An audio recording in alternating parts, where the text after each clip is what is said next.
Maybe you on the phone. No, it's going to record the show. Oh, well, super big hellos to Tegan. Sorry that you couldn't be here. So, I'll tell you what's Wait for action. You let me know when you're ready, okay? Tegan, hello. Your buddy asked me to say hello, and this is the second time that I've done it. What's your question, man? Okay. So I'm gonna say, if you wrote your own full season of Arrow, who would be the main antagonist, and what would it be about?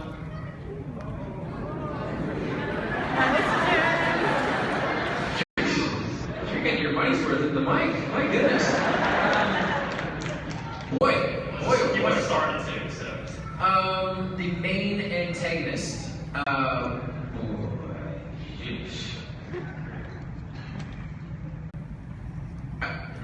I really don't think that we've ever done any better than Deathstroke. I think the man that was just a force of nature on the show, and if I was writing my season, I just put the two of them on the island and just have them fight to the death. Decent, right? Yeah. Sold. There you go. Good. Yes. Huge fan. Name's Matt. I just wanted to ask you, I know there's a lot of awesome visual effects and a lot of awesome action shots and really epic stunts that you yourself have performed. What is your favorite and most exciting stunt that you ever pulled off, and what episode was it? Well, the thing that I'm most proud of is actually the first stuff that you've ever seen on the show, which was when Oliver killed those three guys that were interrogating him. Because again, that was our first 2 days of filming, and I prepared and I did everything, and that was where the rubber hit the road for the show. The people at Warner Brothers and the people at CW, they saw those dailies. They saw the images from the first 2 days of filming, and we were good to go. We really were. I mean, at the time, you say all the right things. The show gets picked up. I think we did a really good pilot, but we were picked up after those first 2 days. We really were.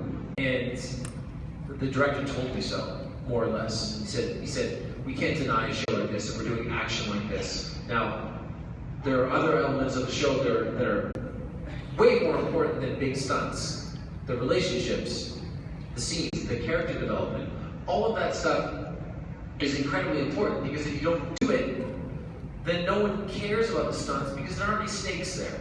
But I'm most proud of that sequence, and from a stunts perspective, I mentioned this in the panel earlier, but the guy that I killed at the end of that sequence, James Bamford, directed 407, so the episode that's airing in 2 weeks. And it takes the action on the show to another level, okay? I whip it, dude.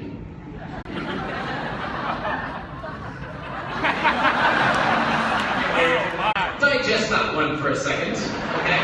That's like the 9th biggest action sequence of the episode, is me whipping somebody. True story.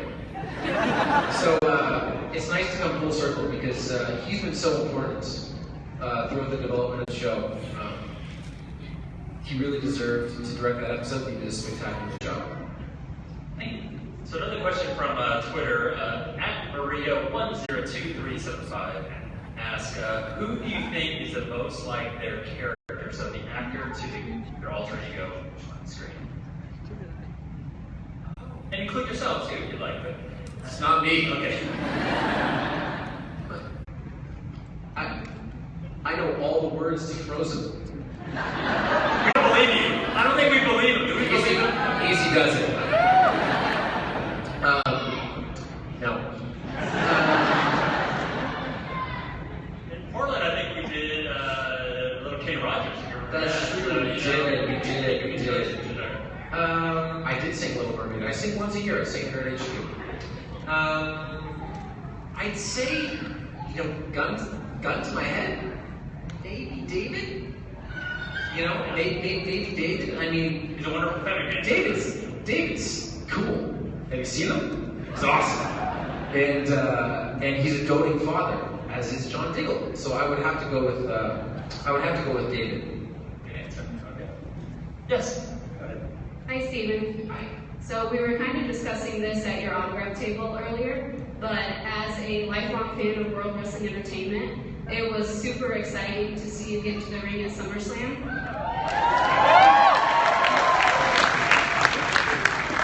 So I was just wondering if there have been maybe any conversations about you coming back for more appearances or maybe having another match. Sure. There are conversations.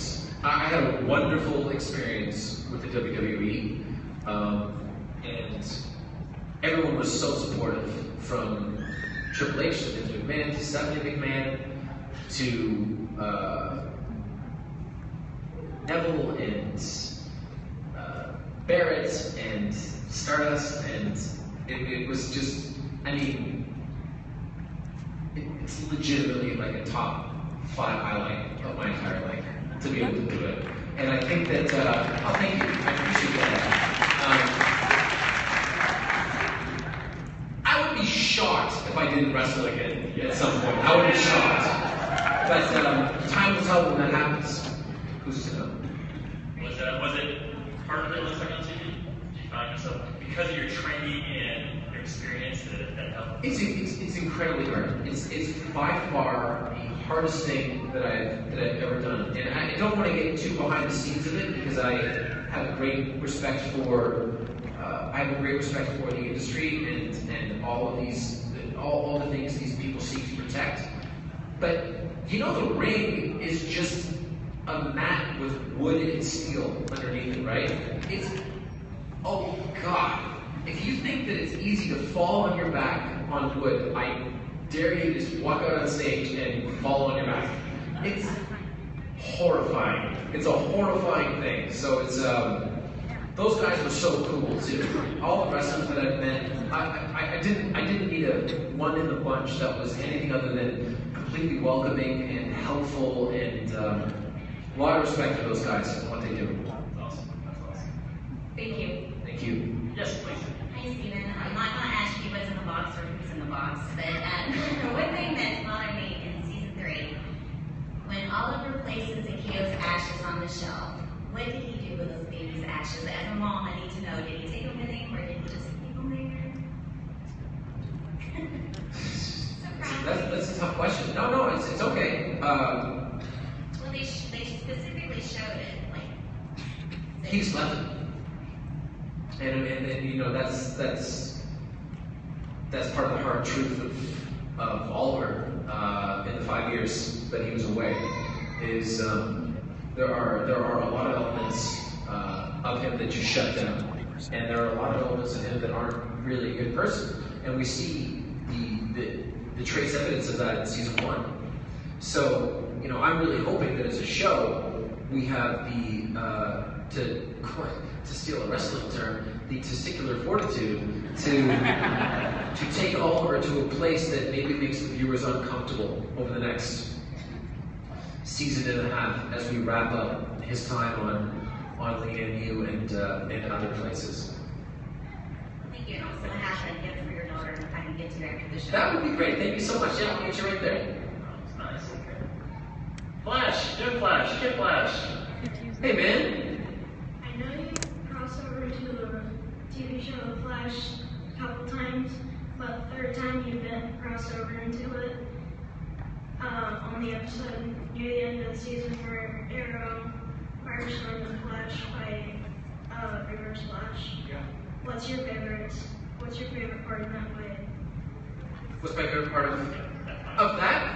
My favorite part, well, aside from the fact that I took down a Reverse Flash, my favorite part was working with my cousin Robbie. Yeah. By the way, speaking on Robbie's behalf, he's filming a movie right now with McGee, and he would have loved to have been here, and I would have loved to have him be here because he'd probably walk out on stage right now and tell everyone that I'm 7 years older than him. But but I've never worked with Robbie before. I hope to many times again in my career, both with him playing Firestorm, with me playing Arrow and Green Arrow, and many other projects. But my favorite part was working with him. He's a great actor, and I hope that we have more to do together over the course of our careers. Thanks, man. You're gonna love the crossovers this year, by the way. Goodness gracious. So, you know, your character now is pursuing office, and you're entering politics. And so my question to you is, if you become mayor for the day, what would you want to change? Mayor of what? Start City? Mayor of Louisville? Louisville, sure. I fixed the freaking traffic on the way into the Derby. That sounds terrible. I get better beer on the infield. Maybe the outhouse is nicer. These are things that I would do for you, Louisville. You can announce your candidacy right here. No. I'm sure that. It's not like zero communities. I make sure that everyone ate something before the Derby too. I see a lot of people just tapping out 4 hours before the race. It's not what I want to see. Very good. Yes, please, go ahead. Hi, Steven. So I know you've been filming Turtles, and we are really looking forward to seeing you in that franchise.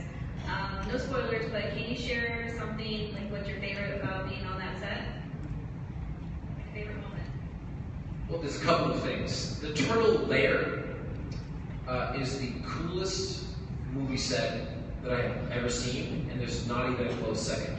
I feel ashamed to say the second most coolest because it was by far and away the coolest movie set that I've ever seen. It is incredible. So filming, also, every actor should film in New York City. They really should. The first scene that I shot for Turtles was at the corner of 42nd and 6th Avenue, and you can't shut down the streets in New York, and I had to pull up a car and get out and pretend that, that I was looking up to a building where there was an explosion. And right on my first take, I'm super nervous, by the way. I'm super nervous. And right on my first take, I pull the car up, I get out of the car, and as I do it, one of those tour buses pulls by, and the announcer goes, that looks like Stephen Amell filming scenes from the Teenage Mutant Ninja Turtles movie, and I had no choice but to wave. So I really hope that makes the blooper reel. So that's the cool part. And the even cooler part was my daughter just turned 2, and we took her trick-or-treating last weekend. And she nailed it, by the way. Like, good 40 minutes of trick-or-treating. She said trick-or-treat, she said happy Halloween, she said thank you. She was dressed as a fairy, looked great.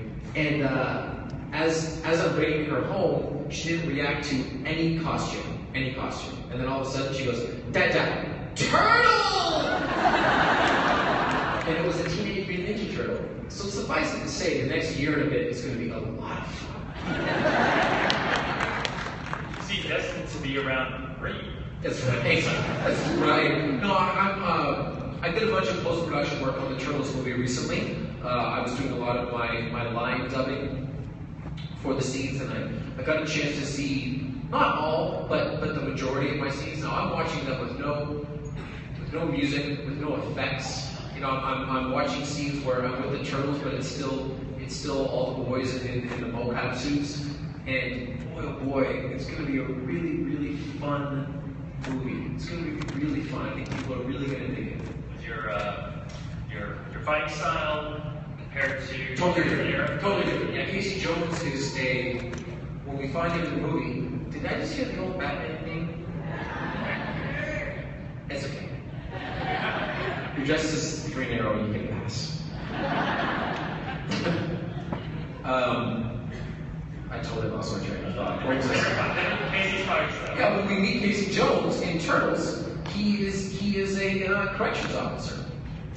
And so, he's adept at fighting, and he's obviously physical, but he is nowhere near the training and the polish that Oliver Queen has. So that was a challenge in and of itself to craft a different tone of physicality with that character. Okay. Yes, another Flash. Hi, Steve. Hey, man. So if Arrow went on to season 6, would the flashbacks just be like archive footage of season 1, or? No. That's a great question. It's a great question, and I will tell you with all sincerity that we don't know the answer. We really don't. You stumble upon, in the first season we did 2 episodes. We did episode 7 and episode 8, no flashbacks. Just to try it out. That was the 2-episode Huntress arc. And we felt like something was missing from the show. But, it's difficult to say. I think we're doing well with our 4th season. I'm incredibly, I'm very bullish on where this season is going. And if we are lucky enough to get a 5th season, I hope that we execute that to the best of our abilities, and then tackle the issue of what to do with the flashbacks, or non-flashbacks, or flash forwards, or flash sideways, or just Barry Allen's, when we get there. It's a good question. Thank you. Yes, go ahead. Hi. I just want to say before I ask my question that my mom and I are very big fans of your work. Thank you. We love it. So my question is that if you had to play any female role in Arrow, what would you choose and why?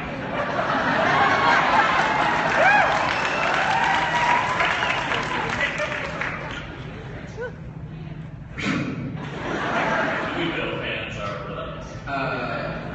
Oh boy. Hard-hitting questions out here. The Huntress. I think that's a character that needs a bit more run. I really do. That was a character with a very specific vendetta, but an excellent character and an interesting character. And unfortunately, this character is no longer around. But I was always so fond, and I had such an admiration for the Moira character, to my mother on the show. She was excellent. I loved to play that character too. Thank you. That was a weird thing to consider. Weird, yeah, weird. No, it wasn't a weird question. It was just a weird thing to consider. I might not sleep that well tonight. Urban. Yes, sir. What other shows would you cross over on? Great question. Like anything? Like any show out there? Any show. Just say any show. Oh, and no, I mean any show. Scandal. No, wait a second. No. If I could really pick any show, I'd pick Survivor. I'd say any show. I don't care if it's reality TV. I'd love to just stand in an archery tower when they're doing one of their stupid challenges and pick people off.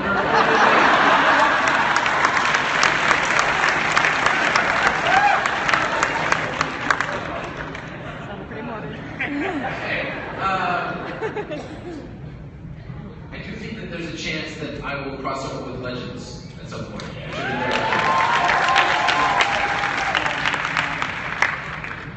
Excellent. Okay. Yes. Sorry, I'm kind of nervous. If you yourself were on a desert island, what would your weapon of choice be and how long would you last? Besides Not long. Weapon of choice? DirecTV? Jeez, I get that question all the time. I'm an actor. My outdoor skills. But if faced with a life or death situation, I would last until I was rescued. Maybe as a Starbucks owner. So. Maybe. Yeah. Hey, tell us, besides being a hero on screen, you are also a hero off screen for charity work. Tell us a little bit about charity work.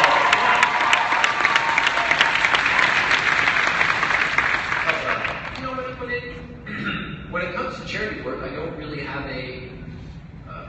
have a specific agenda. I kind of go with what I'm feeling and go where things take me. I mean, there was no way to know that Wrestling Stardust at SummerSlam was going to spawn a t-shirt campaign that ended up donating just shy of $300,000 Canadian to a children's hospice. You never know. Right?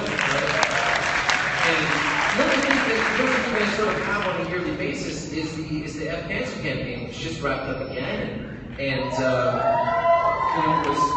was hugely successful again. And I mean, the evidence of that is in this audience, and I can't possibly be more thankful, because I mean, to really understand how beneficial all this stuff is it's really mind-blowing. When I got a chance to go to Emily's house, which isn't connected to the F Cancer campaign, but when I got a chance to meet the workers who, you know, these people dedicate their lives to families that are losing their children, and it takes a very, very special kind of person to do that. And if you're a parent, or if you have a sibling, or if if you're just a human being, these people are extraordinary. And to see the way that they utilize and embrace help from people that are not familiar with their situation, but are just, you know, acting out on behalf of a good cause, it takes your breath away. So I don't consider myself like a factory by which to raise money for charities, but when the mood strikes me, I really have faith in the people that populate my Facebook page and are fans of either me or Arrow or DC or just good causes in general. Yeah. Well, yeah, sure. Thank you. And yeah, since you are running for mayor of Starling City, I thought we'd be remiss not to invite a very special guest here, Graham Shelby. Why don't you come on up? And he's going to present you with something in relation to what you just shared about. Is that true? That is true. So let's stand up.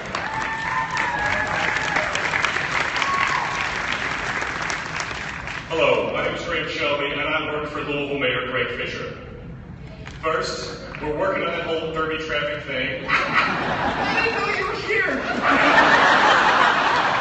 And as for the infield facilities at the Derby, if you would like to talk to the folks at Palmer Tech about a sponsorship, we'd be glad to set that up. Have your people call me. Absolutely. Now, we're here because of the great work Stephen does on his show, but as we've heard, he also does some great work in the philanthropic area as well. And it's not just great work, it's creative, it's innovative, it's compassionate, and those are things that we really believe in here in Louisville, that Mayor Fisher believes in as well. I bring his regards. He's sorry he couldn't be here. One of the things you may learn after the election is that when you're a mayor, your real arch nemesis is time. So let me offer this to you right now. It's an official proclamation from the city of Louisville.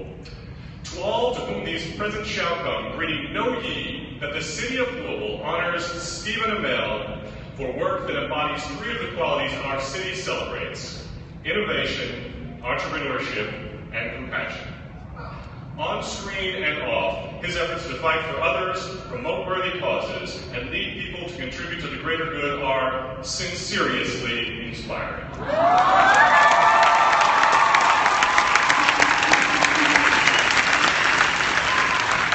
Stephen's work is a reminder of this basic truth, that it isn't money, or fame, or special abilities that set you apart.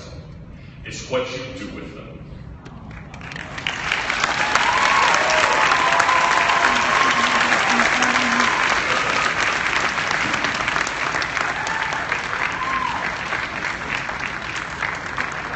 And please consider this an endorsement for your campaign, Queen for Mayor.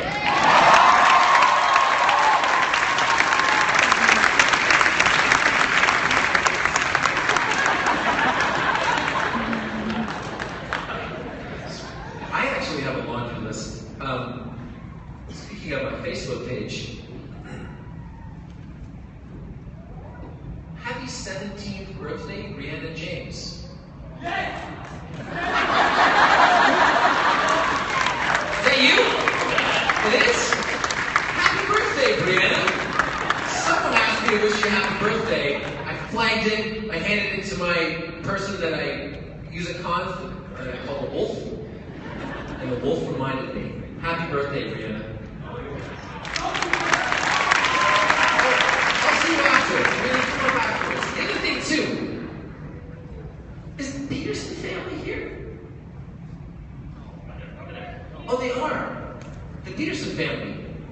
that drove 5 hours this morning to come here. And you surprised your son Copeland? Am I pronouncing it correctly? Copeland. Your mom rules. Hey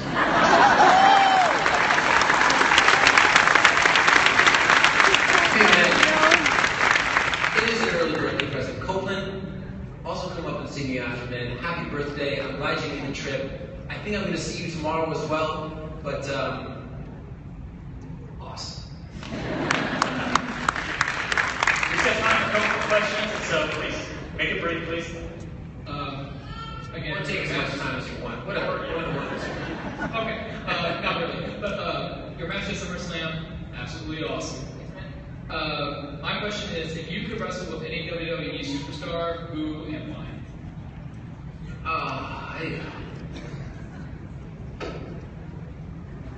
Current.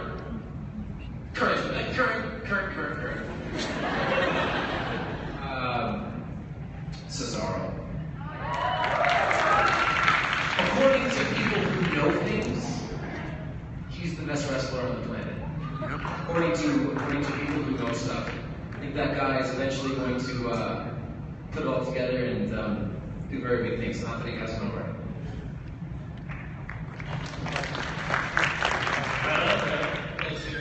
Hey man. I was just curious about SummerSlam, awesome job. I was curious if the showrunners were at all nervous or how they reacted when they heard that you were going to go on there and do the jump from the top belt, if they were worried at all. I didn't tell. That's a true story.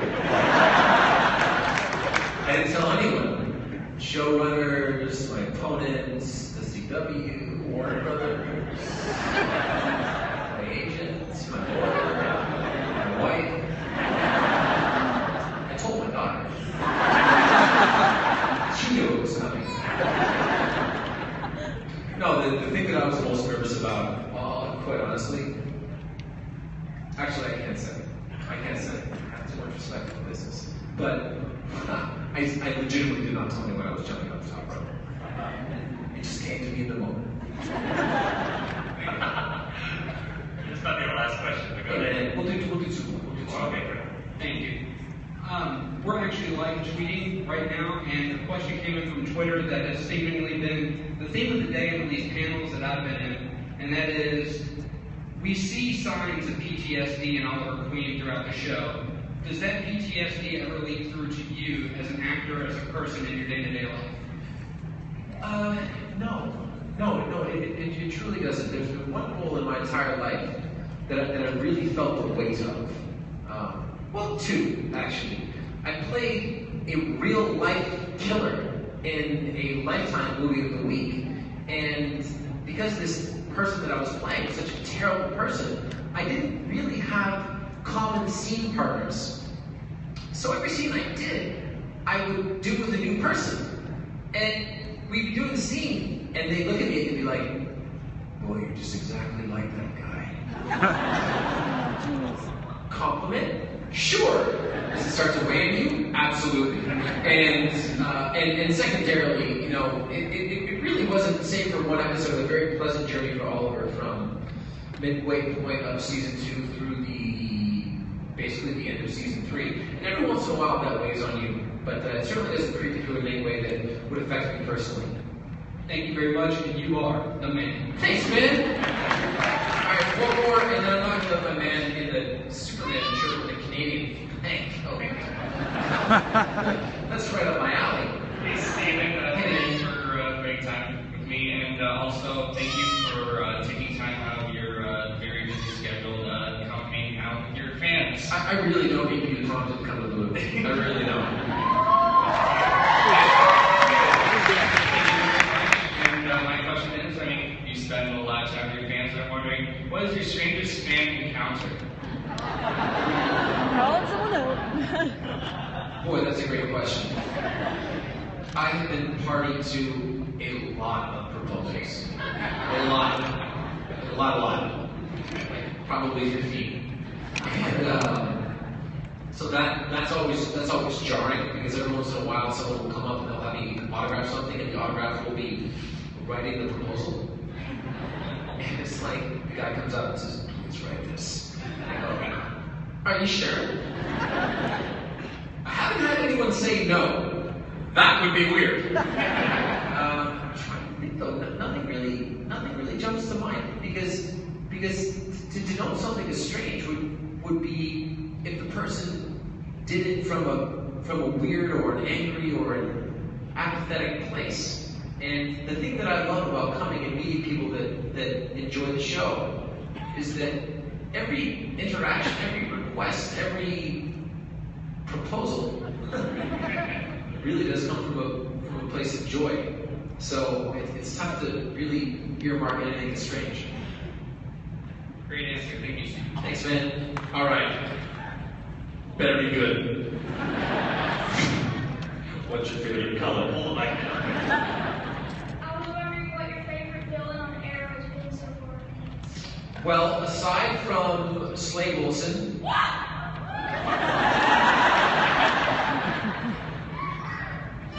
is she okay? I think she had a stroke. A death stroke.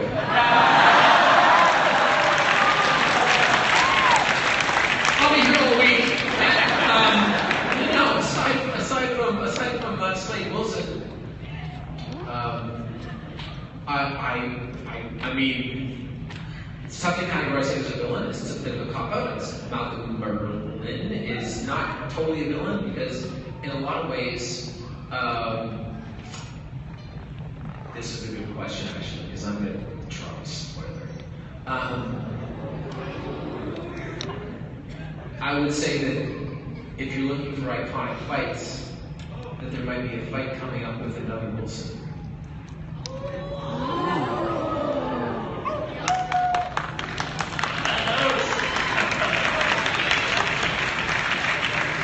Nobody recorded that, right? I just press pause for a second. Scroll back about 15 seconds, delete that. What? No, you can't? Alright, fine. I meant it. Thank you for your question, man. And as we close, anything you want to say to your fans as you say goodbye? Thank you. See you at the Derby. And legitimately, thank you very much, everybody. It's always fun coming to Louisville. It's always fun meeting fans. I wish we could have thrown a knocking point party here, but it's a no-show mistake. Sorry. And next year, maybe. God bless. Thank you guys so much. I really appreciate it.